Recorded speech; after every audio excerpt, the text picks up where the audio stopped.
अथर्ववेद कहता है आध्यात्मिक उन्नति कर, भौतिक उन्नति कर, अर्थात वित्त नहीं महालक्ष्मी को बुला। शारीरिक उन्नति कर, बोलते राष्ट्र की उन्नति भी कर, आर्थिक उन्नति भी कर और प्रजा की उन्नति भी कर। अपने बेटों को उन्नत बना, बेटी को उन्नत बना, अपने प्रजाजनों को उन्नत बना। वेद कहता है आर्थिक उन्नति, प्रजा की उन्नति और अपने मोक्ष मार्ग के रास्ते जाने का भी तू दृढ़ संकल्प कर, मोक्ष की भी उन्नति। इतना ही नहीं, लेकिन हे मनुष्यात्मा, तू सूर्य के साथ अपनी एकता कर। जैसे भास्कर अपने किरणों से पूरी पृथ्वी को और पृथ्वी की वस्तुओं को छूता है और सत्ता स्फूर्ति देता है, फिर भी अछूता रहता है, ऐसे तू सब कुछ करते हुए भी सूर्य नारायण की नाई अछूता रहे, क्योंकि सूर्य में सत्ता तेरी है, तू सूर्य का भी सूर्य है। वेद भगवान कहता है, आप लोग फिर से सुनेंगे, अपने कान पावन करेंगे वेद मंत्र से। दीवम च रोह, बोलो तो दीवम च रोह, पृथ्वीम च रोह, राष्ट्रम च रोह, द्रविणीम च रोह, द्रविणीम च रोह, प्रजाम च रोह, अमृतम च रोह, रोहितेन तन्वम संस्पर्शस्व संस्पर्शस्व। अथर्ववेद 13:1-34। आध्यात्मिक उन्नति कर, आध्यात्मिक उन्नति, भौतिक उन्नति कर, शारीरिक उन्नति कर, राष्ट्र की उन्नति कर, प्रजा की उन्नति कर और मोक्ष प्राप्त में उन्नत हो। हे साधक, हे मानव, हे भारतवासी, ये भारतवासी शब्द मैं अपने तरफ से मिला रहा हूँ। हे भारतवासी, तू सूर्य के साथ अपनी एकता कर। जैसे सूर्य अपने किरणों रूपी हाथों से सारी सृष्टि को छूता है, प्रकाश देता है, पोषण देता है, बहुत बहुत करता है, फिर भी अकरता है, ऐसे हे मानव, तू अपने कर्मों से पूरे ब्रह्मलोक तक को छू। सूर्य के किरण तो पृथ्वी मंडल तक छू सकते हैं, लेकिन ब्रह्मवेत्ता जब साक्षात्कार करता है तो ब्रह्मलोक तक के जीवों को आध्यात्मिक किरणों से वो प्रकाश देने का सामर्थ्य रखता है। तू ऐसा हो जा। मैं ऐसा नहीं कह सकता हूँ कि भगवान करे तुम्हारे पुत्र परिवार बढ़े, भगवान करे तुम्हारे मकान और दुकान बढ़े, भगवान करे कि तुम्हारे शत्रुओं का विनाश हो, भगवान करे कि तुम्हें पोकड़ वाहवाही मिले। ये तो बहुत छोटी चीज है, ये तो तुम्हारी परछाई है, तुम्हारी दुआ से दूसरों को मिल सकती है। यार, मैं तुम्हें ऐसा देखना चाहता हूँ कि तू सूर्य के साथ अपनी एकता कर। तेरे प्रकाश से हजारों हजारों लोगों के दिल प्रकाशित हो, फिर भी तेरे को प्रकाशित करने का अहंकार न हो। सूरज कभी नहीं सोचता होगा कि मैं इतना उजाला देता हूँ, मैं इतने गुलाब खिलाता हूँ, इतने लाख पेड़ों को सत्ता देता हूँ, इतने करोड़ मनुष्यों को जीवन दान देता हूँ, इतने करोड़ों करोड़ों गैलन पानी को उठाकर गंगा और यमुना बना देता हूँ। अरे वही खारा जल, उससे न मोती बन सकता है, न दवाई बन सकती है, न खिचड़ी बन सकती है, न चाय बन सकती है। सूरज की कृपा से वह पानी उठता है, उसी सागर में एक बूंद टपकती है। स्वाति नक्षत्र के दिनों में वही पानी, सागर का पानी सूरज उठाकर फेंकता है तो मोती बन जाता है।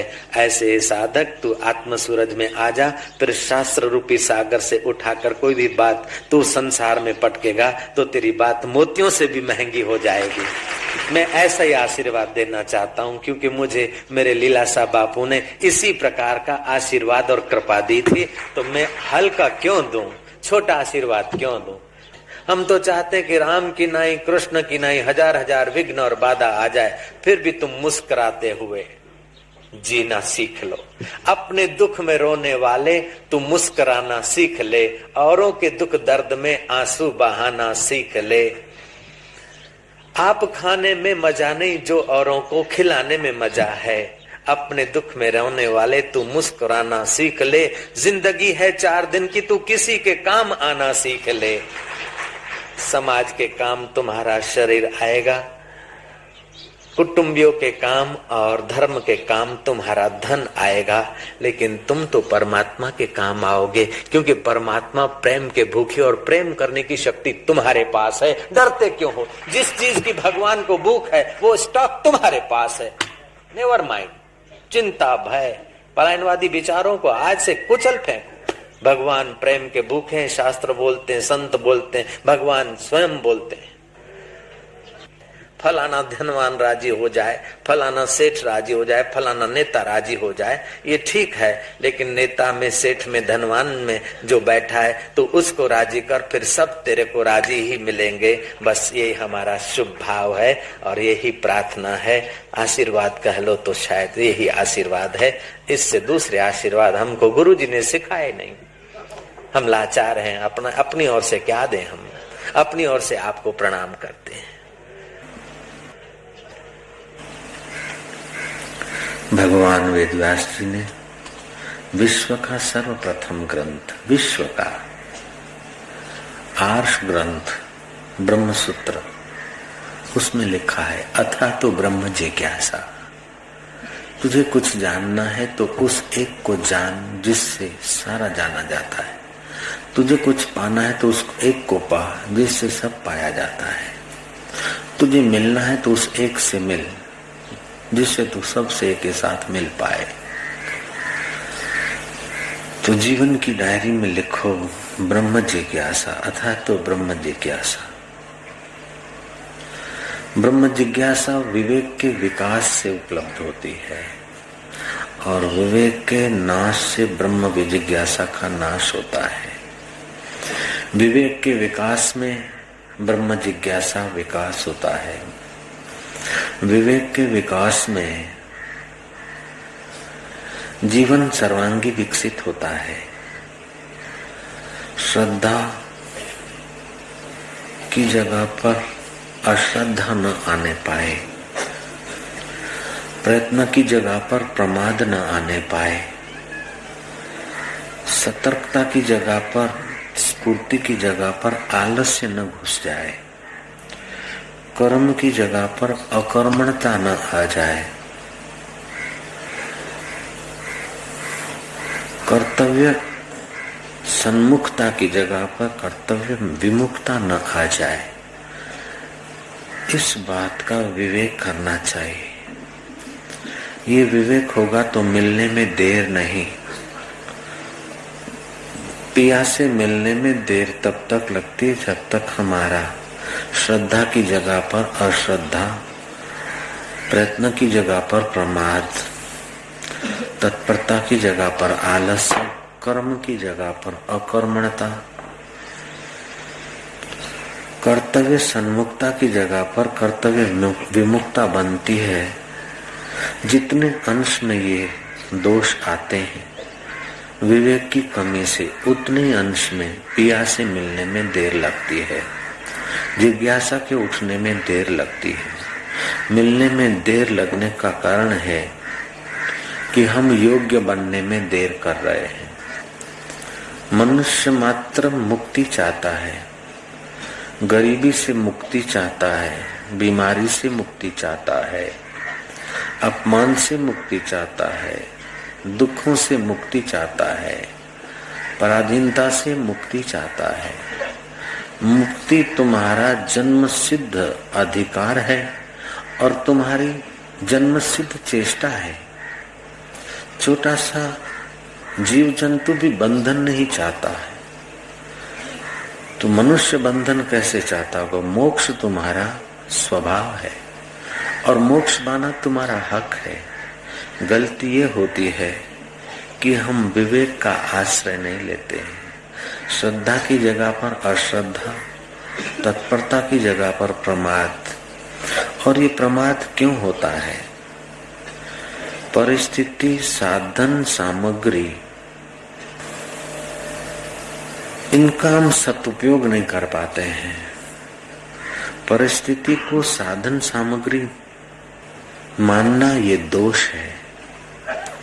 परिस्थिति जो आए उस परिस्थिति को साधन सामग्री मानकर सुखी होने की जो गलती है ये हमारे विवेक को दबा देती है।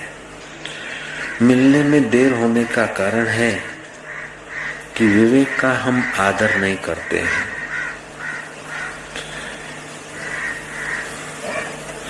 गुण जो है प्राकृतिक है, हम अपने में मान लेते हैं, ये अविवेक है। गुण है प्राकृतिक, हम अपने में मान लेते हैं। दोष होते हैं विकारों के फोर्स से, हम दूसरे में आरोपित करते हैं। गुण होते हैं अपने मानते हैं, अपने गुण देखते हैं, दूसरे के दोष देखते हैं। ये विवेक की कमी है। होना तो ये चाहिए कि गुण अपने दिखे तो प्राकृतिक समझो। कुछ प्रकृति से मिलते हैं, कुछ माँ बाप की परंपरा से मिलते हैं, कुछ ईश्वर की कृपा से आते हैं, कुछ सत्संग की कृपा से गुण आते हैं। गुण अपने में हम मान लेते हैं तो गुणी होने का अभिमान ये अविवेक है। दोष अपनी वासना से आते हैं, लापरवाही से आते हैं, अविवेक से आते हैं। मान लेते हैं कि इनके कारण दोष हुआ, ये गलती है। और ये दो बड़ी गलती हमारे सारे दुखों का मूल बन जाती है। शरीर की तंदुरुस्ती अनिवार्य शर्त है, मन की तंदुरुस्ती अनिवार्य शर्त है, बुद्धि की तंदुरुस्ती अनिवार्य शर्त है। शरीर की उन्नति होती हो लेकिन मन मलिन होता हो तो शारीरिक उन्नति की परवाह मत करो, मन की रक्षा करो। मन की उन्नति होती है लेकिन बौद्धिक विनाश होता है तो मन की उन्नति को छोड़ो, बुद्धि का आदर करो, क्योंकि बुद्धि बुद्धिदाता के निकट है। और आत्मा का विकास होता हो तो ठीक है, लेकिन बुद्धि के विकास से, शरीर के विकास से आत्म विकास रुकता हो तो शरीर के विकास को, बुद्धि के विकास को छोड़ो, अपना आत्म विकास करो, क्योंकि वास्तव में असली तुम्हारा स्वरूप वही है, अंत में वही सबके विकास का मूल कारण है। इसलिए हे साधक, तू ब्रह्म जिज्ञासा कर, आत्म विकास कर अपने आप। जहाँ से मैं उठता है वो तेरा मैं केवल शरीर में नहीं, केवल परिवार में नहीं, केवल गांव में नहीं, केवल राज्य में नहीं, केवल विश्व में नहीं, केवल राष्ट्र में या विश्व में नहीं, लेकिन तेरा मैं अपने विश्वेश्वर में जब तक पूर्ण रूप से स्थापित नहीं होता है तब तक तू अपनी जिज्ञासा और आध्यात्मिक यात्रा चालू रख, जरूर पहुंचेगा, अवश्य पहुंचेगा। अपने जीवन में गुण प्राकृतिक हैं, हम अपने मान लेते हैं। हकीकत में अपने दोषों की क्षमा ये हमारा बड़ा दोष है। अपने में जो दोष होते हैं उसको हम माफ कर लेते हैं बहानेबाजी बनाकर, और दूसरे के दोष पकड़ रखते हैं। क्षमा दूसरों के लिए होती है और न्याय अपने लिए होता है। अगर अपने दोषों के प्रति न्याय करने में हम तटस्थ हो जाएं, हम शीघ्र ही निर्दोष हो जाएंगे। जो निर्दोष होंगे त्यों नारायण हमारा अपना आपा जो का त्यों प्रकट होने लग जाएगा। अपने प्रति न्याय और दूसरों के प्रति क्षमा, अपने प्रति न्याय, दूसरों के प्रति उदारता, ये निर्दोषता की सुरक्षा करती है। अपने प्रति क्षमा और दूसरों के प्रति न्याय ये दोष की पोषक होती है। श्री रामचंद्र जी खुले आम कहते कि भाई गलती तो मेरे से भी होती है, मेरे पिता से भी गलती हो गई और सीता से भी गलती हो जाती है,